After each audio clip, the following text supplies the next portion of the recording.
2025 meeting of the Essex Elementary School Building Committee. Call to order introduction. So saying attendance by name, since we have hybrid opportunities here. So online, can you say your name? Henry, go ahead. Henry Ottinger here. And Lisa.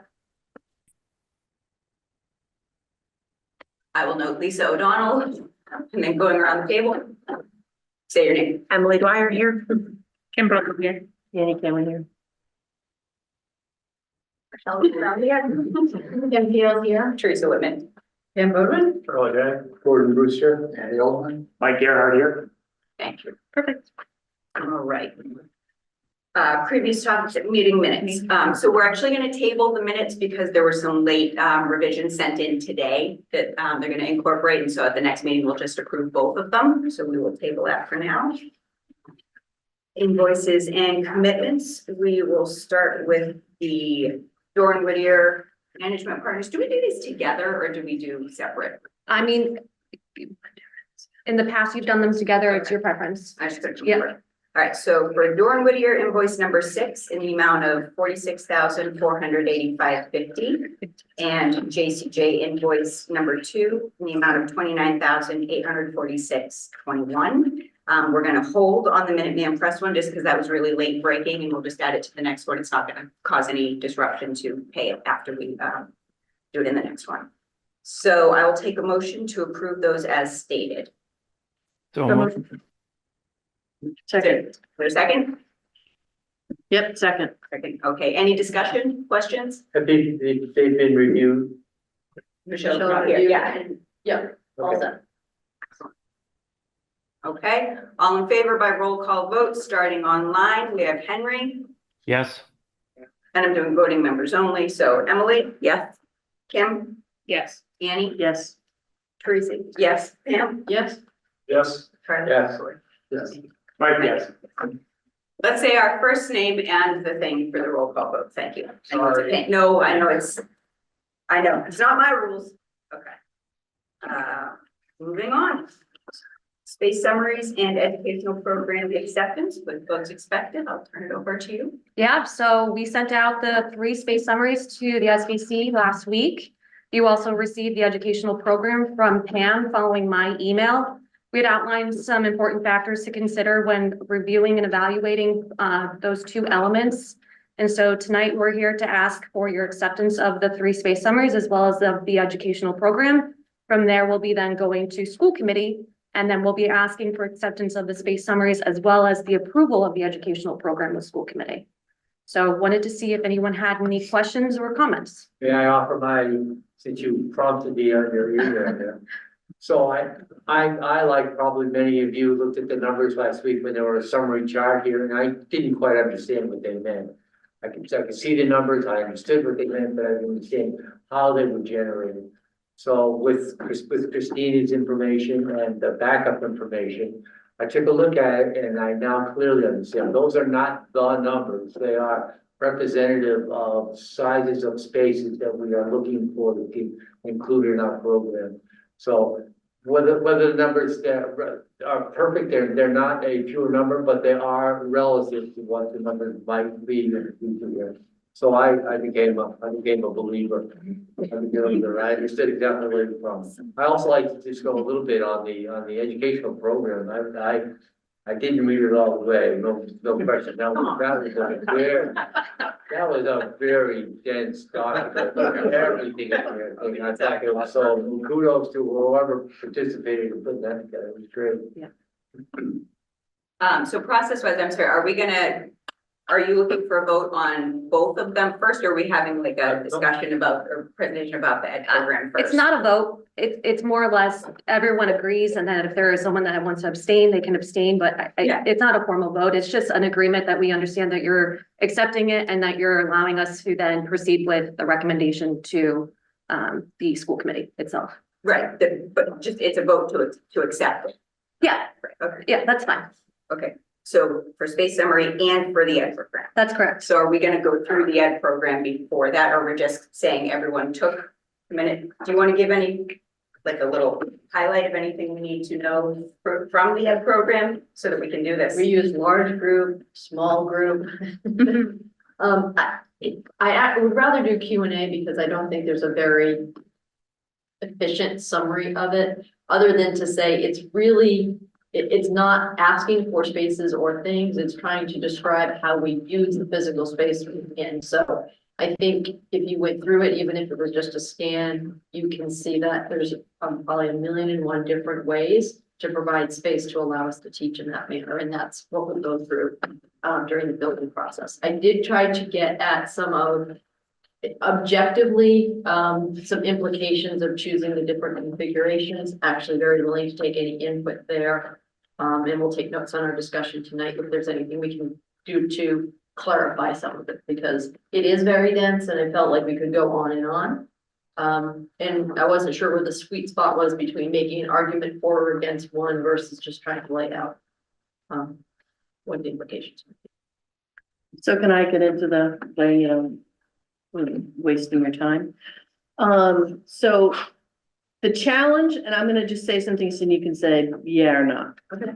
The challenge, I think, historically has been that Essex is not a perfect 2/3 to Manchester's whole, right? So sometimes we have spaces that aren't necessarily filled because it doesn't fit the same. Like when we need 2 classrooms instead of 1.5. You can't have 1.5 classrooms. So I looked at it that way, kind of looking at this space summary, this grid, and then the plan. But it seemed that the plan informed the space summary. That is how we should look at this. So I just had some specific questions. Does the admin still assert that the classroom and small group instruction space that we designed at Memorial is still applicable in this school? That seemed to be reflected in this plan. Yeah, I would say that's a modern education versus 1950s building. Okay. Yeah. And how different is the educational plan? How many revisions did you see from the Memorial educational plan to this? Was there anything significant or of note that we should be aware The of? curriculum layout is the same. I think we used flexible space language more in the Memorial, and we're using neighborhood space language more in this one. Mhm. That's what stood out to me as the big difference. I think we're getting at the same thing. We need a variety of spaces, large and small, to accommodate the types of teaching that you're doing. And we have many guys, the educators should jump in. Many more small group necessities now than we did when we built. We probably should. When we did middle high school, it was kind of emerging. When we got to the Memorial, it was present, and now it is inevitable, and it feels like no matter what we build in at this stage, by the time we're into it and in a few years, we'll need more. Or we'll have to rethink. So flexibility, I think, is still a key. Yeah. So I'm asking this for you to add some color to the flexible space thing. And I know that this seems like I'm being wasting people's time, but I think it's important for people who would ever look at the record of our asking these questions. There is a lot about flexible space, especially in the SPED programs. And I'm just wondering about how do you draw a limit to, universal design? I don't know if I remember that too much from the Memorial School project. Do you remember us talking about universal design? Because there's a lot of that kind of inclusion and needing spaces that are unique or safer for students who might need to have something a little more quiet or so I just wonder how in terms of design and education you address those things without overbuilding those spaces. And so that's like, how do the architects deal with it? How do educators deal with it? Because it just seemed like everything needed breakout space. And so I'm just wondering if anyone wants to speak to that in terms of education and in terms of design.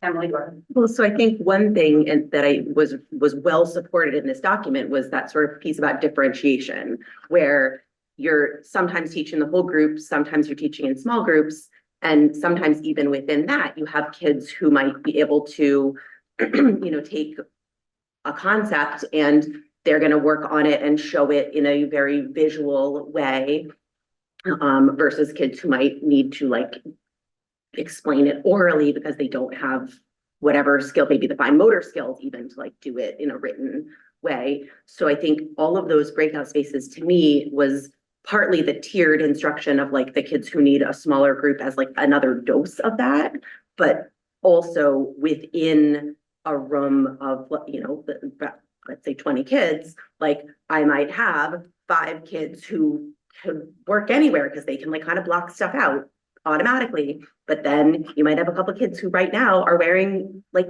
headphones, like that they would use for their iPad because it's just too noisy because they're 6 and 7 and they're noisy. So like just little things like that, never mind the actual like instruction that might change where it might be more valuable for them to be able to have 2 minutes with a teacher in a slightly separate walled off room where I could still see everybody else, but yet that they, are still like working towards that same goal. And that's the universal design for learning part where like, we're starting with that end in mind of like, what do we want them to be able to learn or do? And then how are all the ways that they can show it? And that's more of an expectation in education now than it was even 5 years ago. And I think that you put that somewhere in here where it said like, and looking forward, we're going to need more of that because that's what's expected. Yeah, and the underlying content for all of the narrative language was notes from, the director of curriculum, the director of special education, Kim, staff, those visioning sessions. So the narrative piece is really just pulling it all together, but all the recommendations were coming from how we're teaching. I think conversations that happen K-12 just about, let's try to thread a couple of things together. If you think about, you were lucky enough to see the assessment review the other night. The student population that we're working with now is very different than 10, 15, 20, 30 years ago. And the variety of needs that they have, the space isn't necessarily well designed to accommodate them on the go. But Kim, just something like the way you were able to describe the need for spaces within the cafeteria. I think we're talking about that even at the high school level where we need to accommodate people who can't be in loud, disruptive situations. So it's not that we need something special. We just need the concept of the cafeteria to be less 300 people in one space, you fend for yourself, and more design of potential carve outs or sections that allow for the different needs. So it's not, and I think that's what I would continue to harp on with it. This isn't a specific space ask, it's a type of space ask. And I guess I just wonder, we're not unique. We're not the first school who's addressed. Or at some place. Thank you. But, how are you guys dealing with that in terms of design and like not overbuilding? Yeah, so coincidentally, I literally this morning just got back from the school design conference where a lot of the conversation was around design for neurodivergent students and this, I don't remember the stats, but the stats nationally are very much, I think, mirroring what you're seeing in terms of the needs that kids have. So the good news is that most of the solutions to this concern are not built solutions. It doesn't add space to the building. It doesn't change the complexity of the type of space. Part of it's about being thoughtful about the space. So the cafeteria is one where just, doing a big room may not be the best solution. There may be ceiling heights and acoustic treatments, but a lot of it will be furniture solutions when we get to that point. And Emily begins talking about furniture. An awful lot of it can be furniture solutions, which would allow you to quickly have a room adapt to put a space where kids can withdraw if they need a moment to kind of reset executive function, to understand what they're doing, to have a little quiet space. Some kids thrive in big spaces, so we'll want to make sure we still have those. So a lot of it will be furniture. There's some great furniture out there now that also deals with kids who may need maybe the kind of reassuring hug, we have chairs now that literally will hug kids. They're made out of foam, they're not hugely expensive or. They come in like office chairs. I was just- We actually had a superintendent, from a district, not this district, but a different district, who sat in one and really wanted it for his office, but. So there's furniture solutions, you know. We're gonna give you a choky. Yeah. So there's furniture solutions, and some of them you already have in Memorial, some of the chairs that wobble, and that's been, we've known kids in movement for a long time, and a lot of furniture has dealt with the movement issues. Now we're dealing with other kinds of issues about touch sensitivity and noise sensitivity and light sensitivity. So that's some of it is furniture. Yeah, A lot of it will be the interior finishes of the building will be color. Kids have trouble differentiating pattern on pattern sometimes, so making sure that we're thinking about, again, it's not a cost issue, it's just a design and Yeah. thoughtfulness issue Yeah. of picking things that have the right level of contrast and help students who may have a problem differentiating backgrounds, so you can pick things up, you can see, you know, they feel comfortable doing it, and then the other thing would be generally colors. You know, finding colors that are balanced between cheerful, bright, fun, elementary school, but not overstimulating, or colors that will trigger kids.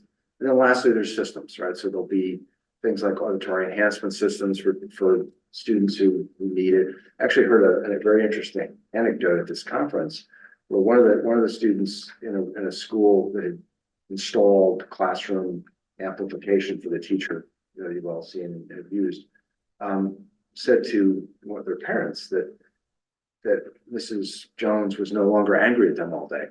And they said, well, why is that? Well, because in the old school, she had been projecting to the rear of the room and her voice came across as loud.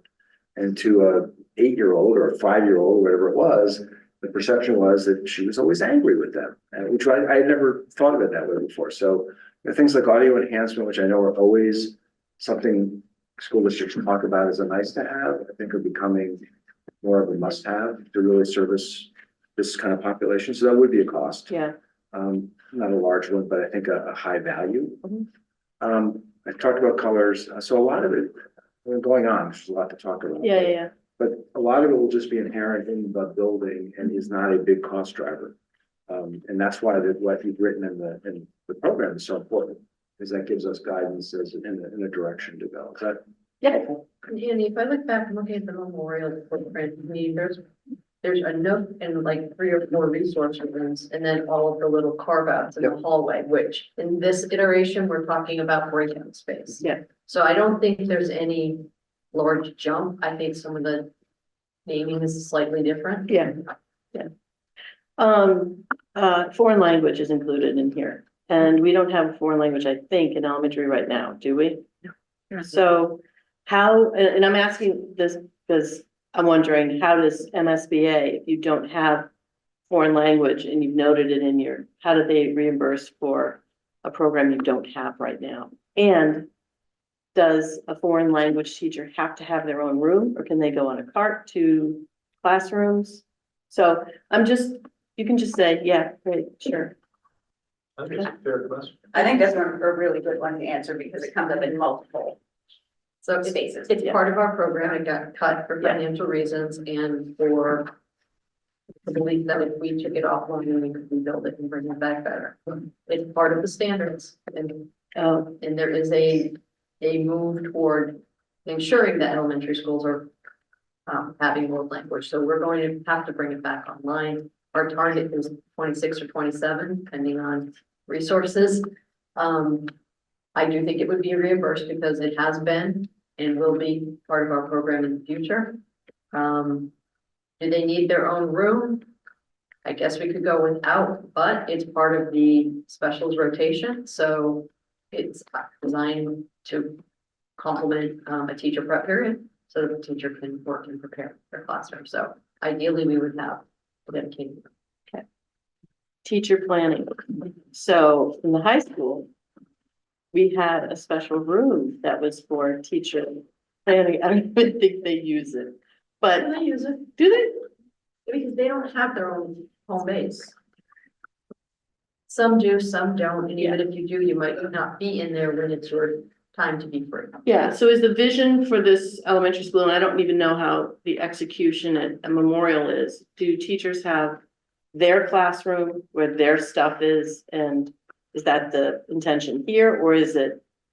We kind of thought with the high school that it would be roving, right, that you would, like in college, like, oh, I've got room 101 today, I'm gonna go teach there, but my stuff lives in an office somewhere. I mean, is that old school? Now everyone owns, it's like, just, can you just tell me about that teacher planning? I think you need both. Need to what works best for them, but I think particularly at elementary, you have a home base, you live there all day, that you're dealing with the same children. You're not changing for, they're not changing for every subject area, so it's your de facto home base, whether you want to be there or not sometimes. And because there's limited space when the students go to their special and it's your prep, my guess is you tend to spend your time there because that's where your stuff is. But you also need, where we're really light district wide, and I know why, it is on spaces for adults to get together and work, because most of it, that's what gets cut. Because it's perceived as not as great a necessity as classroom space, and I would agree, the kid space needs to come first. So I think as much as we can do to intentionally build in spaces where small and larger groups of adults can gather and be productive, it's really important. And Please know that you I'm guys not, speak to your- I'm not trying to like take anything, No. I'm just asking for clarity. Like, one of the jokes is that, my joke, is that there are virtually, there's one, maybe two conference rooms with windows in the entire district. All the conference rooms are these interior. We joke about that too. And we meet a lot, and we have 2 and 3 hour meetings, and and they're hard. Yeah. So the guidance conference room at the high school, and other than that, you're, And Holly's.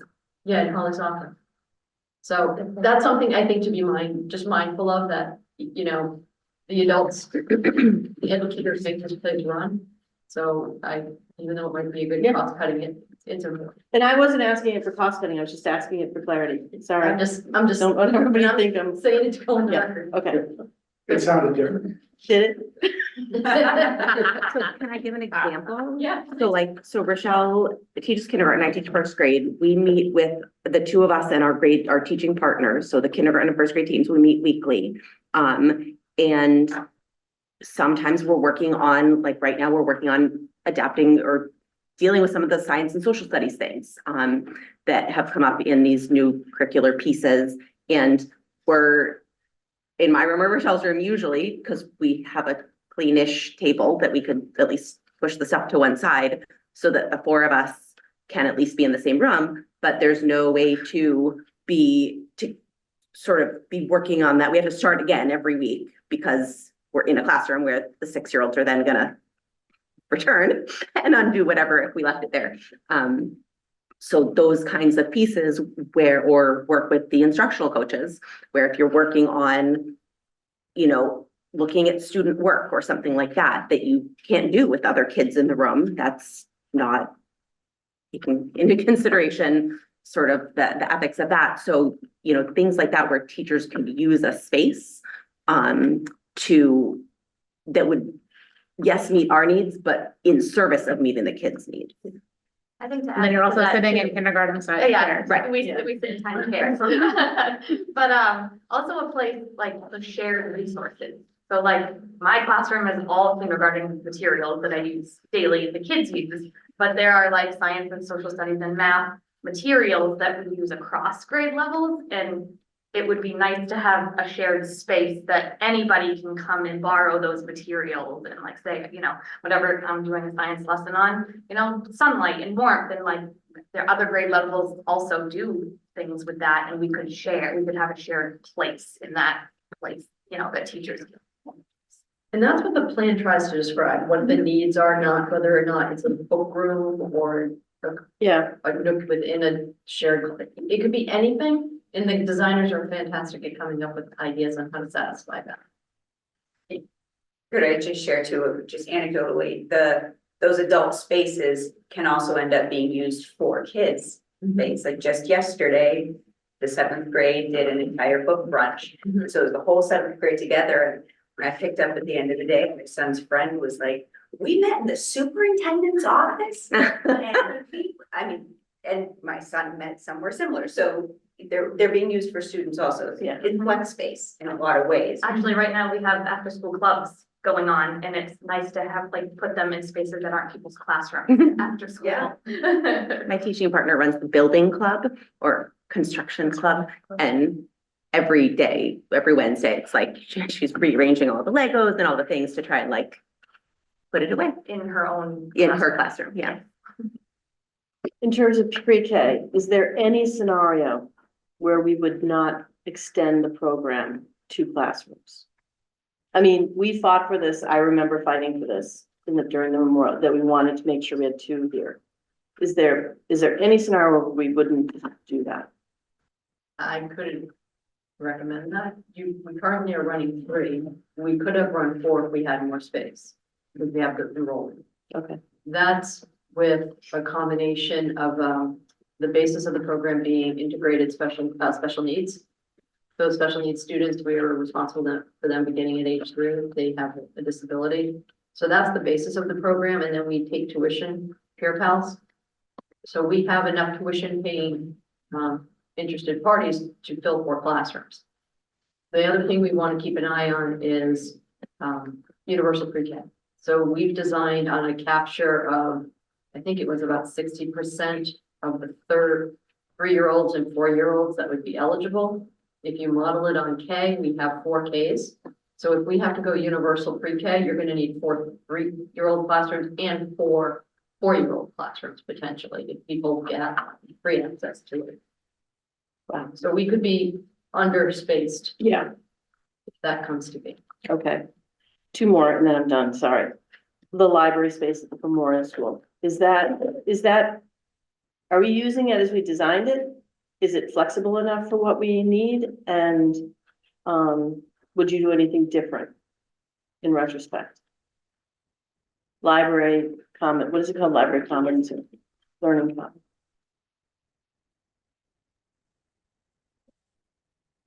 You can say not, I don't know. I don't think so.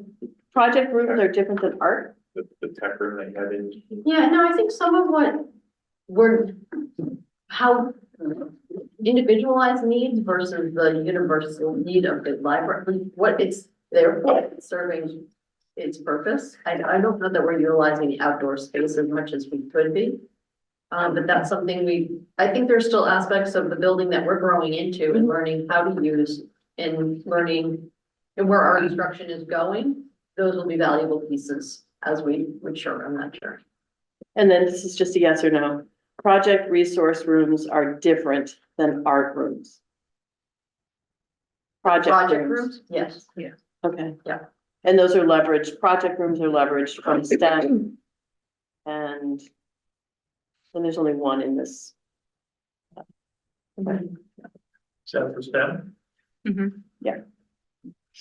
Tech ed, STEM, makerspace, innovation lab, science room, And it can be, and you know, it can be staff. There's staff. the model that we have. The MSBA always asks.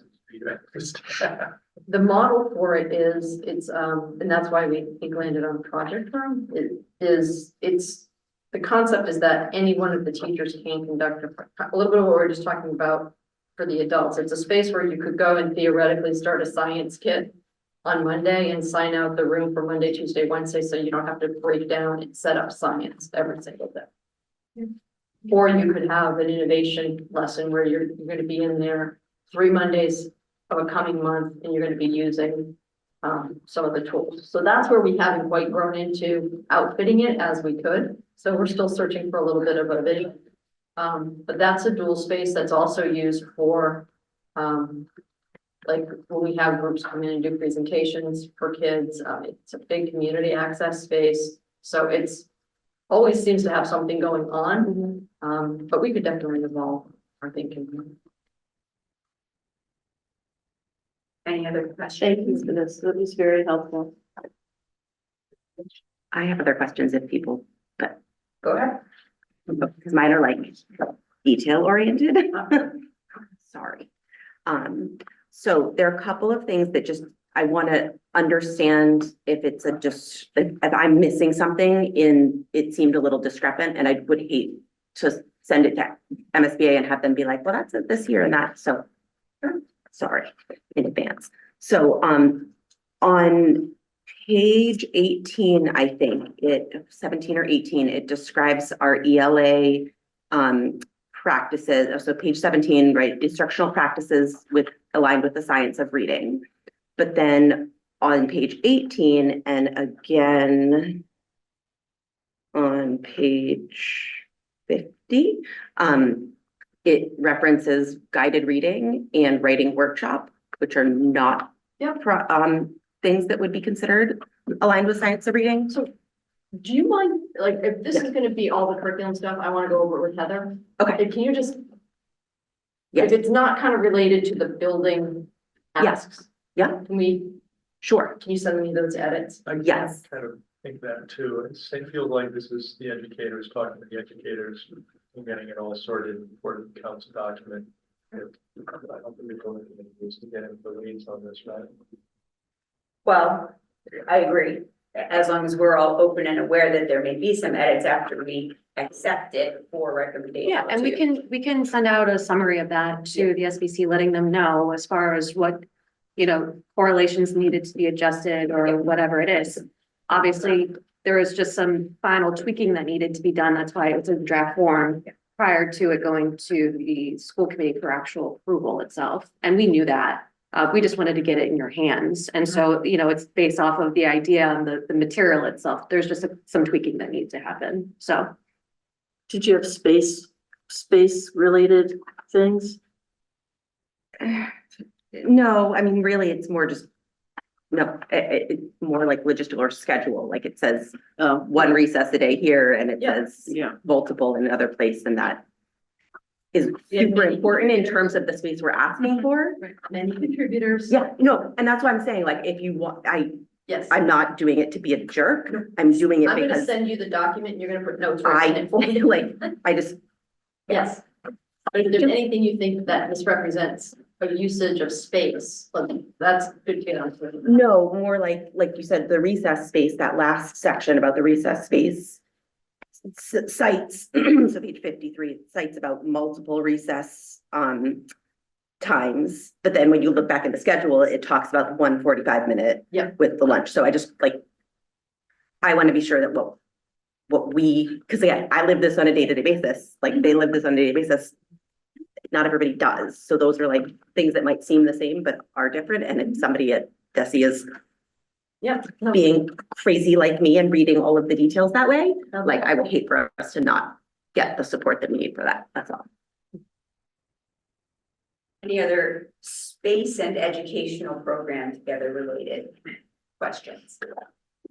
Yeah, my question has to do with, and we touched on a couple times, is the concept that if we do send 4 and 5 to Manchester, that the space can absorb 85 kids without physical changes.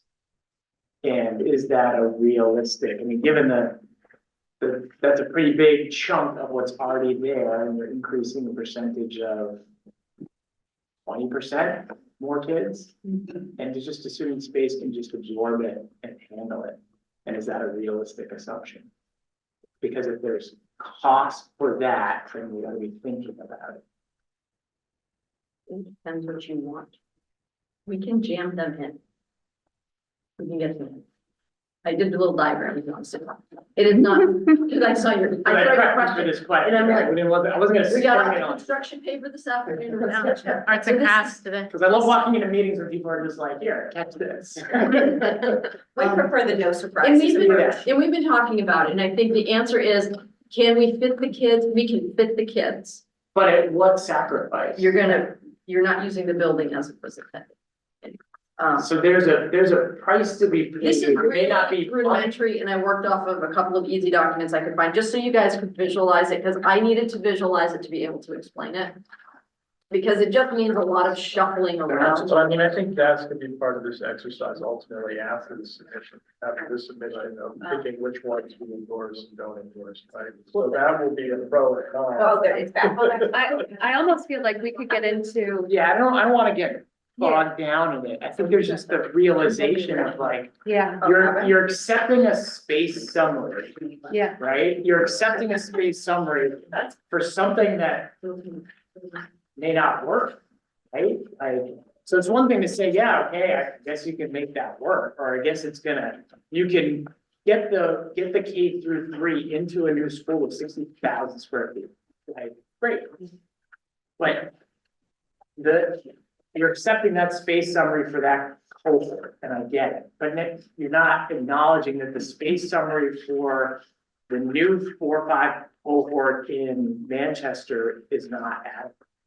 Yeah, so just a reminder again, space summaries will be further refined and we will lock in our final space summary at when we submit our schematic design package to the MSBA. As we go through the next agenda item, which is the evaluation of alternatives, and as they further develop the design itself, you're going to take those design options, and there might be a couple of iterations that get morphed together or an additional one that comes out of our discussion. And then you're going to start taking off some of those options because we're going to be reviewing them with criteria. There are scenarios that when you're looking at that option of the K through 3 space summary, that it just doesn't meet the educational program, where you're going to say that option isn't viable for us to study and we're going to take that option off the table. So that space summary goes away. And that's my point, is that if you had a space summary that said K through 3 here and K through 5 here with an expansion to this building, small expansion or something that would make it, because you're almost predetermining a failure in the system by saying K through 3 here, no expansion here. We're all at the end of the day going to say it doesn't work because it doesn't meet the educational program. But if you had a space program that said K through 3 here, an expansion here of whatever, then it's a space program that might actually meet the educational needs and the program. So we're missing, and this came to me a little late, we're kind of missing a piece. Well, the space summaries are based off of the 3 agreed upon enrollments that we're required to study per the statement of interest and your feasibility study agreement with the MSBA. So we have to reflect and provide to the MSBA 3 space summaries that are based off of those 3 enrollment options. I guess. So I don't think it's the space summary that's flawed. It may be that not putting an additional is flawed. That'll come out during the discussions around options. Or back to the main assertion, the original assertion is what, that pre-K 3, 4, 5 is viable. Yeah, and so I think the space, what you're saying is the space templates are right. They reflect the MSBA's standards. It's the jamming too many people in there that may be wrong. Right, and So endorsing the space template doesn't negate the problem. Ultimately, it may be that to get this option to work, it needs a condition. And that's what I'm saying, that's what we're still not- something we're not that endorsing that if we submit these without that Oh, yeah, no. included, are we then No. take it off? No. So that's something we can come back Those to. options are gonna get fully vetted, and they're gonna, we've got 3 phases to go Yeah. through. Yeah. So that, the design piece of it comes. So it doesn't like, because we're accepting this, doesn't mean this, No, I think like an the expansion of this can't be considered a Right, later. the base template's not the problem. The problem would be that you're trying to jam too much into Yeah. this. And when we get to the next phase, and as Charlie's saying, when you're studying this option, the public is gonna need to know, you're gonna need to know to make your decision, what's the impact? yes. So certainly one option is this, done, thanks, we'll check that box. We can fit the kids in. No, one option is no build, right? Just can you fit the kids in with no changes to the building?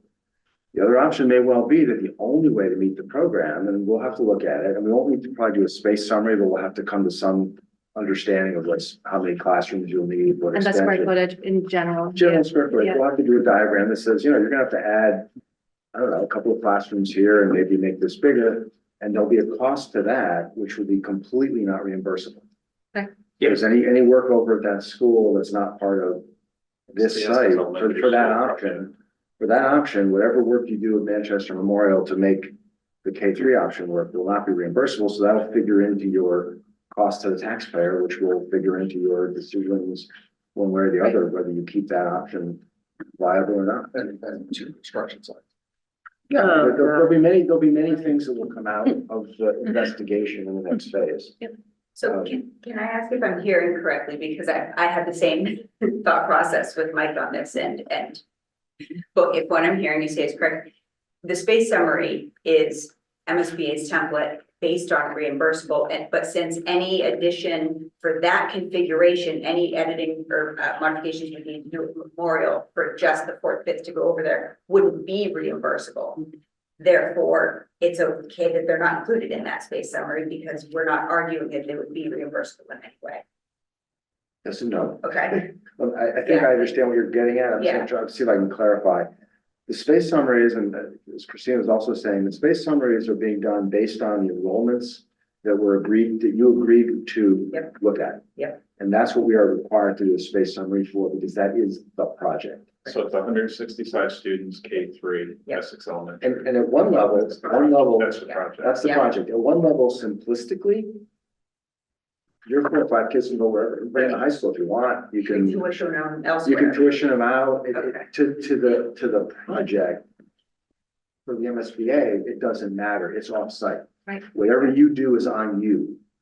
Right, so that's what they're gonna say. So if you can fit all your kids in another building in your district at limited cost and that's the right solution for you, that'll be fine. They'll expect you as a committee to show them why that's the right option once you get to that point, that works. If you need to build in order to make that happen, that's a different story because that would be a taxpayer impact that will have to factor in to the total cost of the project. MSBA, again, they don't care. So they don't care that they've funded a building project based on an educational program. Then you're modifying that and you've basically flushed a bunch of the educational program that they funded construction.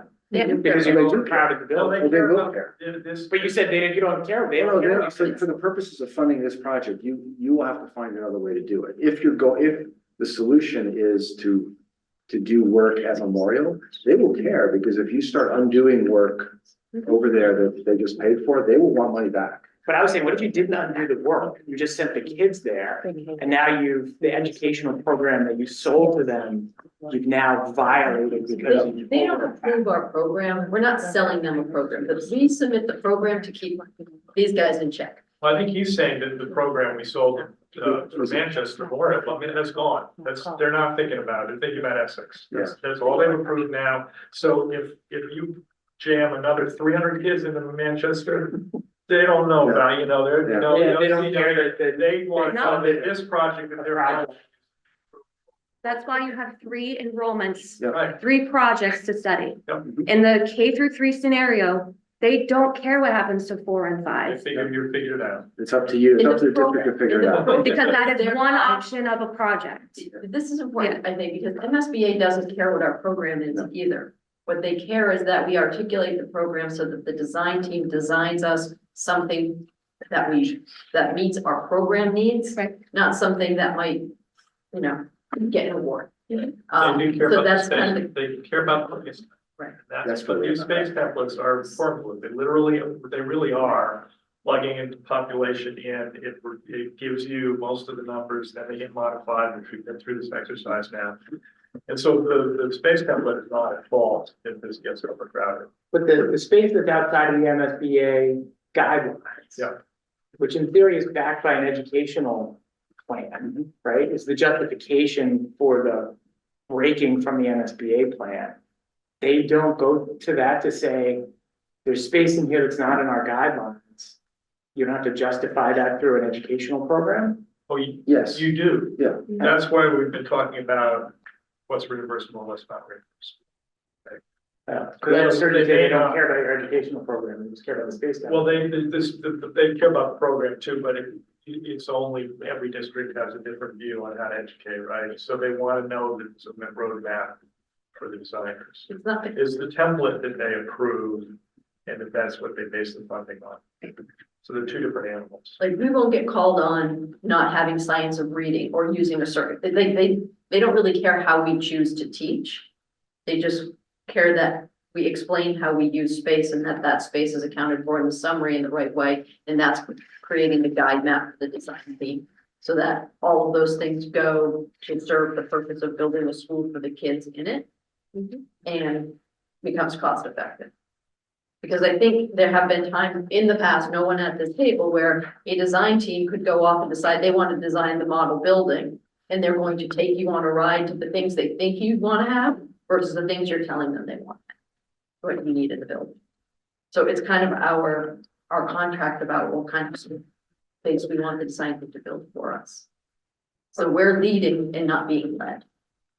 So can I ask whether maybe I'm hearing this differently now slightly, which is to say that, are you saying that the space summary as presented for the pre-K through 3 option with 4 to 5 at Memorial, that includes a building for pre-K through 3 and no alterations to Memorial, will still meet the needs of the program?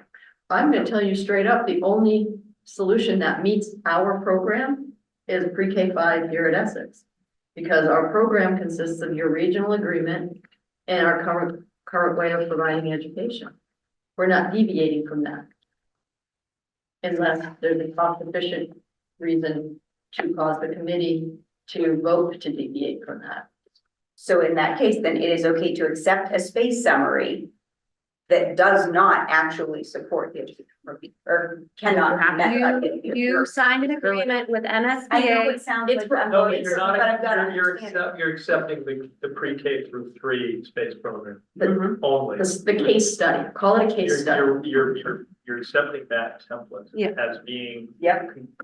Meeting the needs of that population. Okay, You have, and just You're not- accepting that the 4 and 5 is not. Yes. Well, there still hasn't been any, well, but I mean, perhaps there's an addition put on, but I mean, that's not part of the template. Got it. Okay, You'll see when we get to the test bits that there's an evaluation process built into that, and that's where you could find some of these options don't meet your educational plan. That's when you start to push them aside. I will say just one last thing, but so hopefully we can move forward. I did talk to MSBA about the different scenarios, the 3 scenarios themselves. And I asked about what if there is a lot of information based off of this discussion, even right now, you know, this memorial site, you know, study that we're going to be going through, because we're going to get there at this moment, like Essex versus Memorial. Is it viable during this phase, the PDP phase, to take off the memorial site? And I heard from MSBA that when they did a lot of tours with the district itself, when they talked with people, when they were going through the building and they talked with the district and the principals, that there was a large contingent in town that wanted to have memorial specifically studied. And that is why it is one of your 3 options as far as projects themselves to study. So we do need to carry it through the PDP phase. And then we can further evaluate it within the preferred schematic report phase. And that's when you can start eliminating a different site if necessary. The book, Well, you probably, one, just a final comment on all this. Nobody should lose sleep about having it go through the PDP phase, which is this first phase, Right. because you still, as soon as the PDP phase is over, you can dig in and start getting rid of options. Yeah, But all you need to do right now is get the submission in, so the MSBA sees it meets their standard for submission. And the fact that it has more options than are gonna, in the end, just be one option, so. But I don't think you're not endorsing something, you're not pushing something, you're simply following. Yeah, we're showing the work, we're showing the 3 different enrollments, we're showing the, you know, scenarios that we need to study, and then we can further just refine it from there. And I honestly think it's probably to the political benefit of the project to do that, because anybody who says, well, why didn't you study this, Exactly. study this? You say, of course we did, it's in our PDP submission, go look. Right. Look record. Can I ask one final question? Is this maybe? I mean, I can walk you through this really quickly. If you want. I don't need to talk about this. I didn't realize that it was only 4 or 5 going to Memorial to join their element. I thought we were doing. Yeah. So this was, wow. But the SPED programs that we have now, we now have 4. And I thought that I don't know if any of you ever like to go listen to school committee meetings, but there's a very good presentation on the SPED programs that I would encourage people to go and watch. But do you think, or can you say with certainty that those programs are long, will have a length of life and have a population to fill them? So that we're not building on a new program, because I think 2 of them are new, ACE and RISE. They move. Yep, but do you feel like, Rise is not new, so Rise is renamed, oh, but that severe special ed program has been in district for a long time. and it has endurance or, It used to be. oh, okay, it's great. Yeah, ACE is, I would say, post-COVID, I would say like 2021 is when that came Okay, into play. But Swing, they have their first year was their sophomores in college right now, I think. okay, Yeah. that's They been have a while. longevity. Yeah. They don't, if the profile of the cohort, and Kim's the expert in the room, if the profile of the cohort changes, it could morph to a different definition or a different titling. yep, I don't foresee this going down. I see it grow. okay. Yeah. Yeah, somebody said, in a meeting the other night that perhaps we weren't having the savings, and I know that you had asserted that, yes, we are seeing the savings. So I think it's something we may want to reassert, and show the data that you had in that presentation about how developing programs in district, It's included in this on the appendix, great, the but whole financial. I think we should be prepared for that question at the public meeting, and, you know, you're the finance committee person on this, group, but, Comes up every year. it comes up every year, but I think it's important when you're looking at these different spaces that we are ready for an answer on that, because I was surprised at the statement. Especially after that very recent, very clear presentation. So maybe one option would be to timestamp that or take a look at that section of that presentation, which was very, very clear and useful to have as part of our FAQs and that sort of. Yeah, thank you. And the other thing with the spaces and why it takes up so much space is that there is a legal limit as that grade spans. Like you can't run like a K-5 program in one room. So that's why they often take up 2 different classrooms. You need to- Thank you. Students have a civil right to be here. So if we collapse the programs and push to full inclusion, that's just going to create a different dynamic and different set of staffing needs and potentially ripple effects and impacts on the broader student group. Yeah. There's no guarantee that if you collapse the programs, the parents will want to access out of district placements. So we can speak to all of that.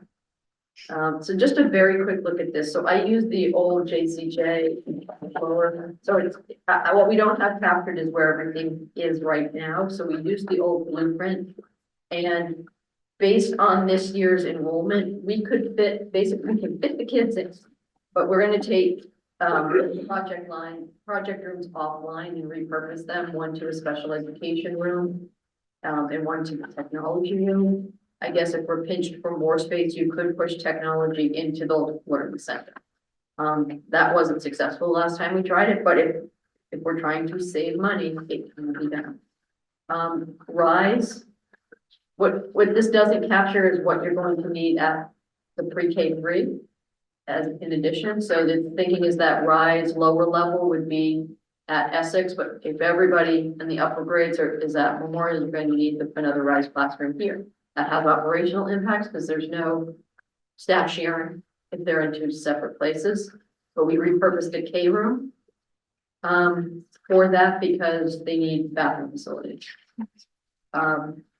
We could pick up some swing space. Right now, we're carrying 3 sections of 3rd grade at Memorial and 3 at 5th grade. So that's got us a little bit tighter. They're using all of their classrooms. So we would move 3rd grade down to the 1st floor. If for some reason we do not need another bubble classroom, you could pick up a classroom and move ACE out of the resource rooms, which are small group intervention spaces, and put that back into one of the designated spaces that we repurposed for first grade.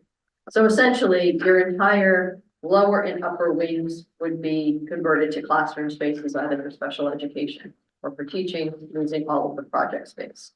And what this doesn't do is run the math for, so this would put us at 391 students. I think the build was for like 330-ish. 335. 335.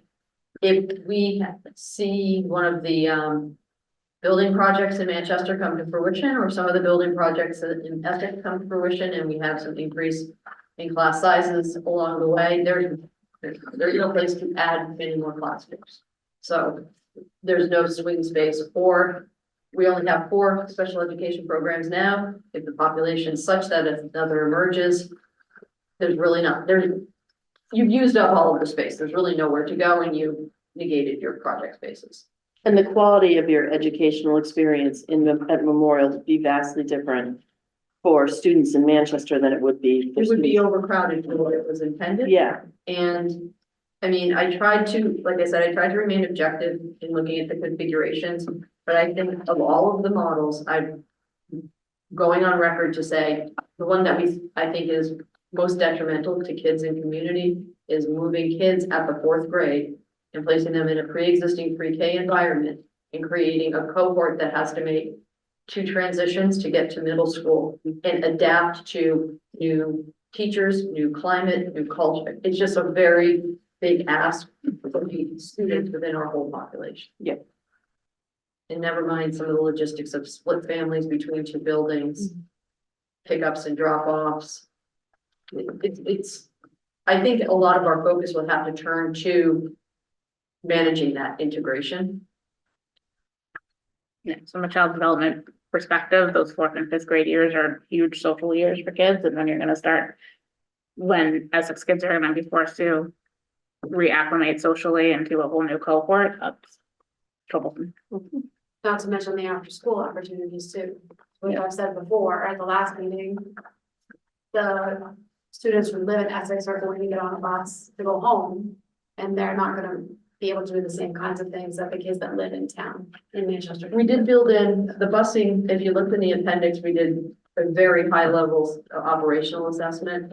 And it assumes we're going to carry a late bus and have a bus, an additional bus to run over there. So try to mitigate it, but But I just think socially, what some students are going to be able to do is vastly different from what other students are going to be able to do. And that puts them at a service and a social, which granted isn't academic, but it's equally as important to them.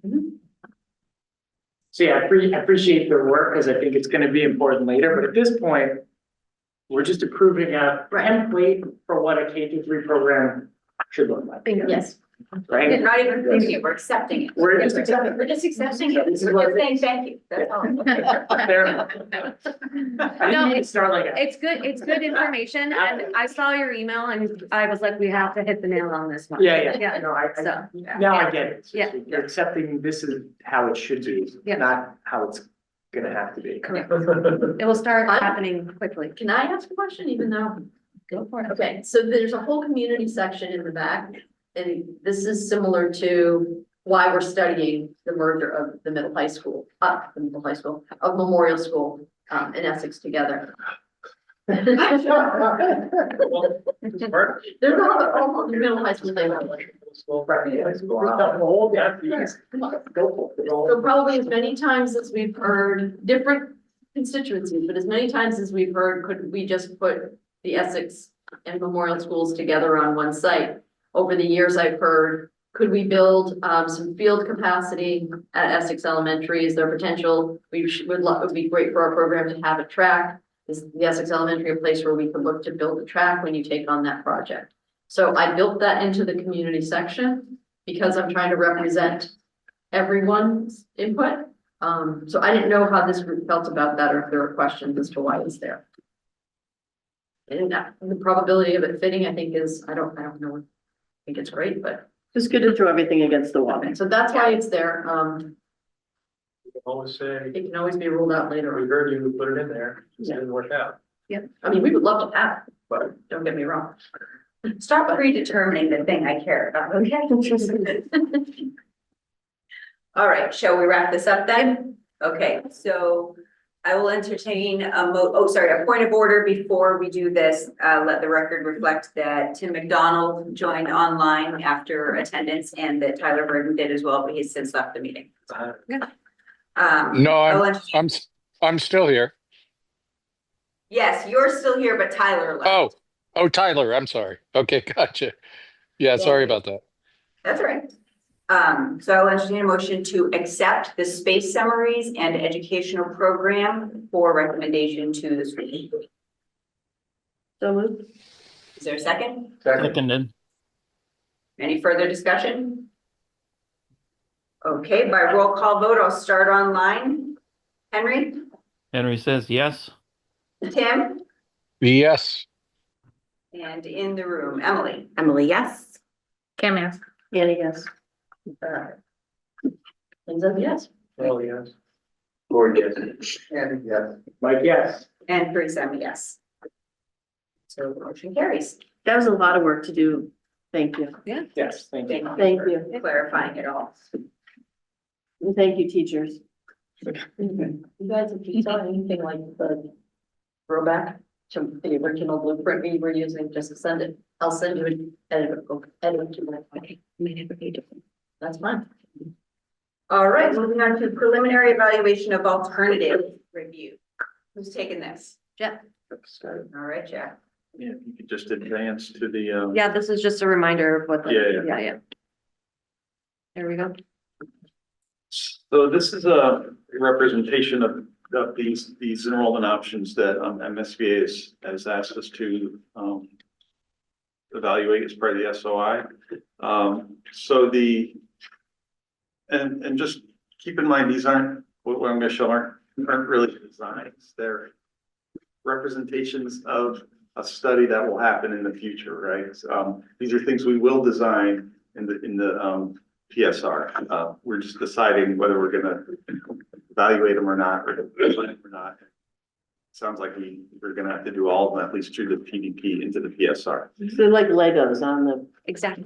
Yeah, I mean, they're one direction, but there will be multiple iterations probably of each of these as we get further into, we get to unpack with the space summary. Right, so one of these options may branch out, there may be 5 different variations of that, so you don't need to get too hung up on the details of it. You certainly can have a conversation about whatever it is that we want to ask.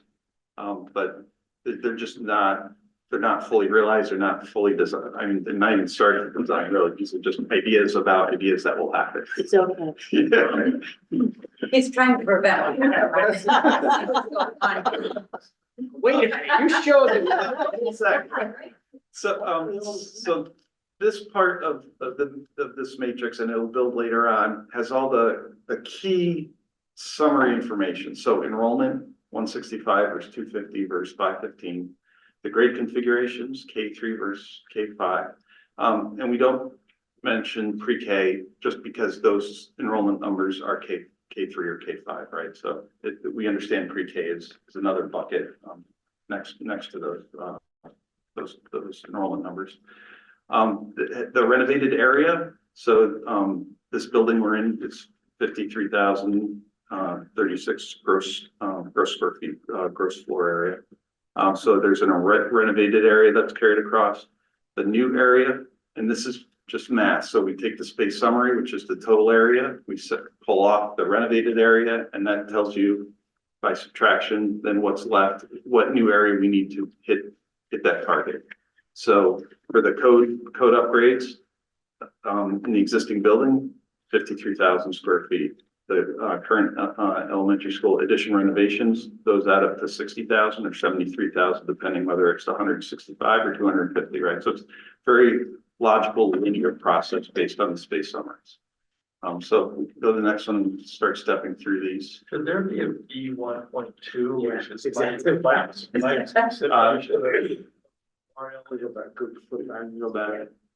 You don't spend time on it, but it might even just to acknowledge that it's a problem. I don't know.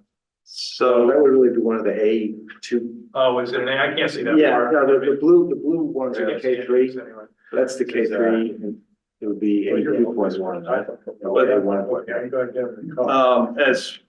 So it's so the option A 1.1 is the 165 student enrollment K3.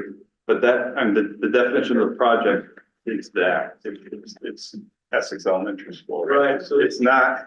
So, yeah, well, maybe. Well, I think, That's not where it goes. Oh, okay. Sorry. well, I think for each of those options, though, for each of those K3 options, the rental option here and the new option here, there will, as we study it, there will be some fallout over at Memorial, so that'll be a part of that. So, That'll be- yeah, I get They'll be contained within that option already. It won't be a separate option. keep going.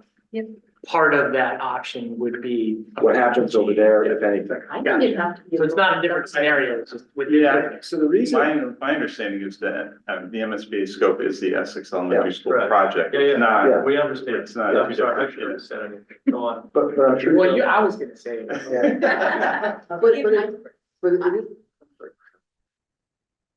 Not to belabor it, but my understanding would be that if we needed to add space at Memorial, we'd have to take that up completely separately as an independent district-led Different project projects. to construction Yeah, in addition. That's Yeah. right. Yeah. And we didn't sign up for that. yeah, it wouldn't be part of this project. No, it might be something we have to do after the fact to deal with What, for decision, but But it that's, it can't be yeah, built into this. And I that's a don't think. consideration, definitely, that That's- needs to be added to us going through the considerations as we're studying those K-3 options, right? So Yeah. those are all good things for feedback as Jeff goes through these, so that way you guys can Yeah. tell us if there needs to be further criteria and or considerations to add to them. because that goes back to my point of without that information, we're just gonna put a bullet in these because these don't. Couple of these because they just don't work. I believe we will need to give you some level of information about that as part of the study that can then inform Another study, something outside of this. another project. Right. It will inform potentially. Or also that it's informing, I mean, there's two paths here. There's what MSBA requires us to do, and that's based on the Essex Elementary pre-K through 3, but then there's the political outfall from this, that we need to understand the impact so that we can do that, and I feel like maybe we don't need that just yet, like maybe if right now we're focused on the MSBA parts that are required, as long as we know that's coming, because we will absolutely require that info for moving forward, should that be a viable option. I think you'll need it. Point to show, I mean, they weren't put on here because they were viable. They were put on here because they were ideas. We're Right. supposed to see if they're viable. We have to, whether or not they're viable is the next phase. Right. It's for us to do the study, give you whatever information you need as a group to make an informed decision about which option, which singular option ultimately we will move forward with. And there might be an option besides the 3 enrollment options, because those are on the table no matter what right now during this phase. But there might be something during the PDP phase where you're like, absolutely not, that's not part of our 3 options that we have to study that we just don't think should be carried moving forward. That's definitely a scenario that happens on many projects. Okay. We good? All right, next slide. So this is the code upgrade base repair option, and it's for both the 165 and 250 enrollment numbers, simply because the graphic is the same. It's the existing building renovated to one of those 2 space summary solutions or so the and we have a similar format here where we have considerations, discussion points on the side, and these can be added to. It's really just what we think are relevant conversation points. So considerations for this approach, the existing building, 53,000 square feet, is smaller than the target for either of these scenarios, either at the 60,000 or the 73,000 for both options. So it's smaller. And by default physical limitations, you're not meeting the space template that was based on the ed plan. The core classroom's undersized, the gym's undersized. Construction, just to do the renovation, you're going to be working in an occupied building. You have to do lots of little construction projects as you move around. Swing space, when you move, if in the K3 option, 165 students, you're moving 4th and 5th grade out, so you're creating a vacancy in 4 classrooms. So that's your swing space, and then you take chunks of 4 classrooms at a time and move around. In the K5 option, you're not moving any students out, so you need to bring modulars most likely onto site to provide that swing space. And of course, the K3 requires a regional agreement. So there's a lot of considerations with this approach. Can I ask you a question? So with a renovation like this in an occupied building, how does something like abatement work in a building this size, which Yeah, is like clearly During gonna the have? summer. Okay, but you could like do There's- that as a separate step? There's laws and regulations against doing some of that. You know, I work in know occupied that we buildings. did that in our project just to demolish the building. And it might be multiple steps, it might have to be multiple summers, it really depends on how much can be done, how much is. Yeah, okay. Definitely multiple phases. Yeah. We just don't know. We don't know, but for the code renovation options, it would likely be multiple phases. Yep. I'm not sure, and they could be very small. And actually, can you just go back to the back, slide before? So the bottom line is construction phases, and there's a lot of to be determined because we just don't know at this point. The one that is very clear is the new construction A 2.1 and 2.2. That's doable in 2 phases. Right. And we'll talk through that when we get there. So let me go forward 2 slides. Yep. So then we can talk about additions. So this is option A 1.1, which is the 165 student K3. The total target is just over 60,000 square feet. So doing the math from your 53,000 square feet, the addition is 7,700 gross square feet. That aligns actually very nicely with adding a full-size gymnasium because the current gymnasium is undersized. So this would represent that size addition. It may or may not be a gymnasium moving forward if this is carried through into PSR and we decide something else makes sense and you're willing to live with a smaller gym, that could be a conversation. But initially, an addition that has a gymnasium seems to make sense. The considerations, the construction, again, will require numerous small phases because you can build the addition, but then you have the rest of the building with those 4 classrooms, 4th and 5th grade removed. Yeah, it's a similar thing. You just have a new gym that you count with swing space. Yeah. Dumb question. No. So you're doing 4 classes at a time, but what do you do when you get to like major systems like the roof? Like, is that done or is that done in one fell swoop? Usually roofing would be done in the summer because you're working over occupied space. Mhm. So, Same with a lot of other building systems, you've got electrical systems, HVA systems. Some of that would be done in big chunks, some will be done in very smaller incremental chunks. Mhm. And all of that gets rolled into your ultimate cost. Because it's genuinely more expensive to phase projects than to do them in less phases. And then your modulars are the cost. The modules would be a cost, which is not reimbursable. Yeah. I actually am trying to make the math simple, right? You've got a program, you've got an existing building, you try to equal that, but there's loss factor in the inefficiency of reutilizing an older structure and trying to contort it into a new program. So that ultimately that math won't translate perfectly. But I know that's probably been. That is the next Sure. phase. Yeah. That's a consideration with new construction is you have full control over Full size, control of spaces, space adjacencies. size, Yeah. yeah. Now, one of the differences between the previous the previous code option and when we get to renovation, this will allow us to reconfigure the space inside the existing building. So we'll be looking at, you'll be seeing plan options, not just like, here's a big addition. It'll be what's in these spaces. Do we want to combine rooms? Do we want to leave some rooms the way they are? Do we need to expand? We need to rip out the kitchen. We're going to change the kitchen. So we can do new plans. The code option, we're essentially leaving all the rooms where they are and just upgrading the systems and the codes. Right. We're not doing any program changes. That's the definition of that. Just a piece you gotta study, right? Right. And it becomes the baseline. Yeah. MSBA will approve it if it becomes, if your program fits and you all thought it was the right way to go, they will approve it. They're very clear about that. But that would be a baseline study and it'll give you a cost to just fix the building. And I have had community input from people who would like to see that as the path forward. So I think that the playing it out and showing the cost benefit of all of these things is going to be critical. And you'll have a set of floor plans that show how your program fits or not into a renovated version of this building. Or a code upgraded version of this building.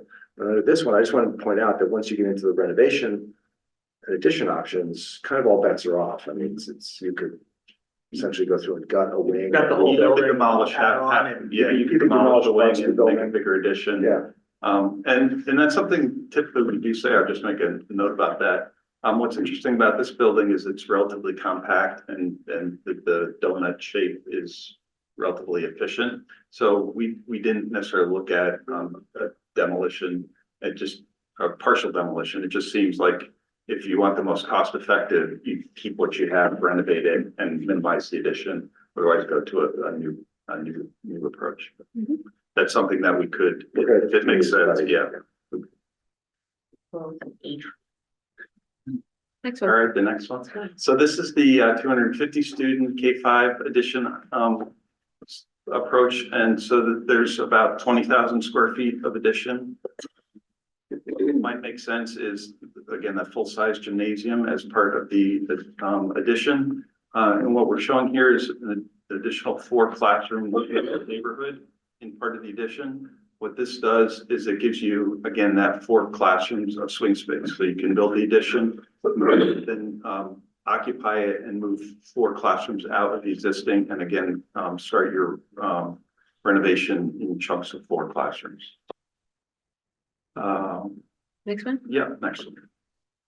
So this is option 2.1, which is now starting to look at the new solutions. So this is the 165 students, 60,700 gross square feet footprint. So the existing building is that kind of white ghost in the middle. So what this is doing is building the new school over the Eagle's Nest, Playscape, and the field, and in one single phase. Then it would be occupied over, at the beginning of the year, probably over the summer, you move in, and then you demolish the existing building and finish the site work. So this is a 2-phase solution. So some things of note, we're showing a perimeter road around the backside, so you'd have full access around the building. That would also be used as part of the construction phase, right? Because you need to get to it to build it. There's the site layout provides good sight lines, because since you're to the back of the site, out of the front main entry in the administration, you have a clear view across the whole site. What Mike was talking about with loss factor here, your desired room sizes and adjacencies can be provided, right? Because you have a blank slate and you have full control over all that. Access to community site spaces are easily controlled. So what's shown in blue is potentially a community wing with the main entrance right at the knuckle or the joint. But learning neighborhoods on the other side, you could very easily isolate half your building, and the community's spaces could be used after hours. Learning neighborhoods, you could integrate special ed and interventionists. You can plan for bubble years and flex. I mean, there's a lot of opportunities when you start getting into how those spaces are laid out and used. In this scenario, this is the K3. So again, the regional agreement would be required. Next. So very similar approach with the 250 students. So you're only adding like 13,000 square feet, right? So the same approach we're showing here to represent the study for this. Let's see. So I guess it's pretty much the same. You just don't have to deal with the regional agreement. We do have to show future expansion on all these. So at the end there, at the end of the learning neighborhood, you can see we have a clear footprint for that for future expansion. So that's, you can, I think it's 20%, and you could add another learning neighborhood in the future. one thing I wanted to point out is that all those considerations that you were looking at that seemed great about special ed and interventionists, our job is to also make the ad reno projects have those as well. So it's not that the only way you can get those is a new building. That's probably really clear. These are some very preliminary, very high level thoughts. We'll be doing a deep dive into each of them, but the goal is to meet, our job is to do our best to meet your educational program in all of these options, and the rental options we'll be doing. Yeah, you just may have to walk down the hall a little bit to get to one of the spaces.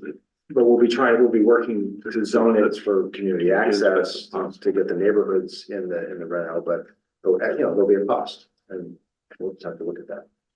So it seems that this option hinges a lot off of resource areas and thinking about protection, Wetlands Protection Act and how that plays into viability. Are you guys engaging somebody to take a look at how that? Yeah, there's this, the wetlands are being mapped, next week or two. Yep. Yeah, so we're doing surveying, yeah, and that's absolutely right. If we can't build in this field, then it becomes a, multi-phased, you might have to build, we showed one of these approaches, when we first joined the team here, building out in the Up front. yeah, out front, so you're playing right here. We also found out the sewer line runs right under where we're thinking about that, so that's a little bit of complication. It's solvable, but there's just a lot of cost factors that would start to add up. So again, what we're illustrating here is a new option. Whether the new option is a single phase new option like this, or maybe more like what we did at Memorial, where we have to do a multi-phase new option where you build a classroom wing, move in, tear a building down, build course space, that might be a possibility too. Even if we build out back, if we can't build in the wetlands and we need to pull the building a little closer in, there are lots of ways to do it. We're just not at this point showing every iteration of a new building on this site. We're just saying, we're going to study a new building on the site. Yeah. And this is one way to do it. Do you remember what the gross area of, Yes. 102. Yep. So I'm sure you're gonna get into this one thing, it's not easy enough to mount, like demo the gym off the bat, would be a fairly easy process to then create a bunch of buildable area that may keep you out of some of the problems. So it sounds like you guys are already kind of spinning those wheels. That's what the next phase will be, is looking at all those options. But if you're going to demo the gym, you've got to have a new gym or a place for the kids to go first. So that becomes really the task, is to make sure you always have a functioning, 100% functioning, safe school on the site, even during construction. So that will inform where we build and when we phase demolition on the site as well. We'll be sharing all that with you as we move through the next phase. That's what we did in Memorial. Obviously, we kept the gym and the cafeteria on as we were tearing down certain wings, so that way we could keep those online with the academic wing as that came on. All right, so then moving over to Manchester Memorial. So it's just for reference, this is the existing, so 335 students, that's the 77,102 gross square feet. And just looking at this, the site is pretty dense. And there is the main entry, pre-K entry, and the community entry off the end quarter into the gym, which is relevant when we go to the next slide. So the addition, to get 41,899 square feet, it's pretty dense. So what we're showing here is a connective loop, a two-story addition. So that actual community entry pretty much goes away in this scenario. And the one-story quarter, there'd be partial demolition to get two-story, so that you're connecting this new addition back to the quarter outside the media center that connects to the other learning neighborhoods on the other side of the building. So 515 is all kids in Manchester. This is the consolidation. Everyone goes to this site. Yeah. Ooh. You get rid of your tennis courts too. Yeah, tennis courts go away to get additional parking. Actually, can you just toggle back to the last slide for a second? Yeah. See where all the play spaces are for the pre-K? They run along. So this is just a reminder, this is pre-K right here now. This is the pre-K dedicated class or outdoor space.